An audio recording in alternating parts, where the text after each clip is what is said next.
We're touching base this morning with 35th District State Representative Jennifer Wortz of Quincy. Things happening in Lansing, and there is some stuff going on right now before the election and leading up to it, including you're working with another state representative in regards to prison safety corrections, and obviously we've long time facilities here in the Coldwater area of prison facilities. Tell us what this was all about in regards to safety and transparency in the correctional system. This is a bill that came about earlier this year. I was approached about it. It's a bill that actually passed through the Senate, but there were some tweaks that need to be made on it, and then that kind of came with breaking the bill into two bills, and it's House Bill 5920 and 5921. And Bonac represents a large portion of the Upper Peninsula and has 3 prisons. I obviously have 1 prison here in the district. And I've heard complaints on both sides, whether it's prisoner families or correction officers and correction officer families, on the issues that are happening and just really not being thoroughly investigated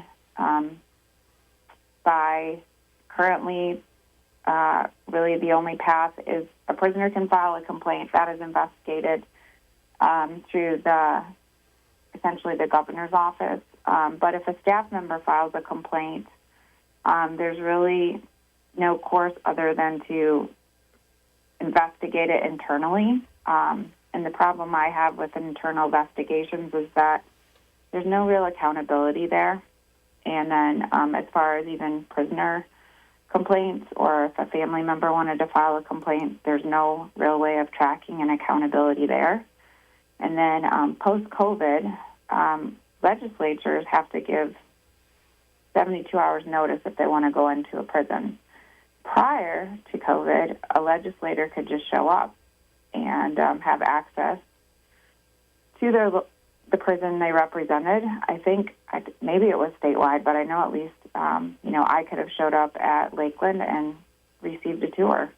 I heard of a person in the UP, a former senator, that he was a dairy farmer, and he'd randomly go at 2 a.m. just to see what it was like. And really, that's how we have accountability.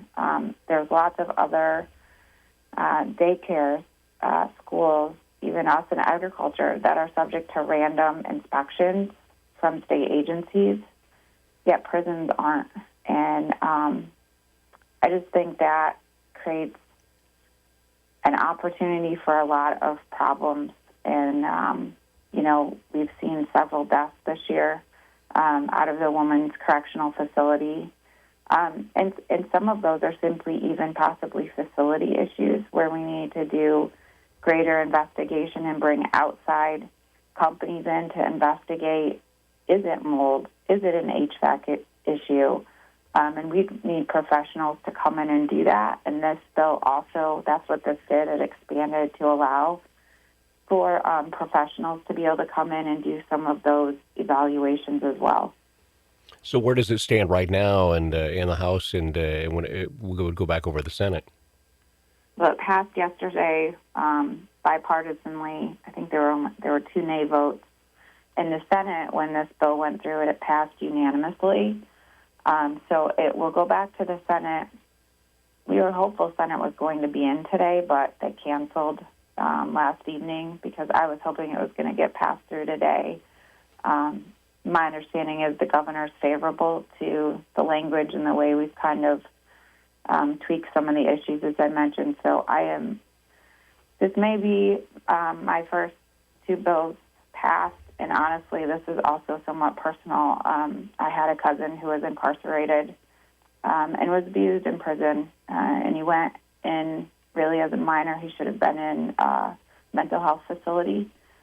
And then I have family members who serve as corrections officers, so I have heard both sides of this issue. And it's something my late aunt, who died in 2020, spent years working on. So this was pretty special yesterday. Yeah. State Representative Jennifer Wortz on the line with us this morning. Let's maybe delve a little bit more into the correction system because the last couple of years, and probably even longer than that, there has been a problem with staffing at Yeah. prisons statewide. I know they were trying to offer some different incentives to get more people there. What is the barrier, or is there still the barrier as you see it of getting more staffing in the state prisons, and somewhat from a safety standpoint for the current officers who are there? Yeah, that's definitely another issue. There's some increase that happened in the coming budget. I think there was a little bit this past year, and then the budget that was passed for that'll start in October. Additional resources and training for corrections officers. The big issue in the UP, like I said, I think there's 6 prisons in the UP, and then you think of the population of people up there. Yeah, and it is an issue, right? And then we have restrictions as far as if you think of in nursing or truck driving, where you're limited on how many hours you can work in a setting. And we're holding guys over, I've heard up there, as much as 16 hours to do a shift. That's not healthy. And we do need to address some of those issues. And I think the hope was with some increased funding. There was a request, and there's some bills in the Senate, some bills that actually, if you followed this at all, there were bills that went through that never got signed when we took over in 2025 that would have given some pension back and some other benefits. Those the governor ended up vetoing, and so there's been a push to get those passed. But obviously, if the governor vetoed them, I don't think it's going to happen this term. And so I think we do need to look at that. I think, the state couldn't afford pensions, so pensions were removed. The benefit I've heard for some people was the pension helped someone be willing to stick out in maybe what isn't the greatest working environment, but to have a career and, something that when you complete your time there, you at least have some additional value for that job. But I think there's ways in which if we appropriately fund and pay a fair wage and get more hirees in, and do 8-hour shifts or say even 12-hour shifts. I've heard in the UP they're doing 12-hour shifts, and that seems to be working better with staffing needs, and also finding employees to be willing to do like 3/12 versus a full work week. That's incentivized and helped with some of the staffing needs. All right. Now, we'll obviously keep a close eye on that, and we'll see where your bills go as well, and if the governor does sign them. Jennifer, thanks for checking in this morning. If not sooner, we'll talk in a couple of weeks, all right? Yeah, thank you, and happy Labor Day. Yeah, there you go. State Representative Jennifer Wortz with us this morning.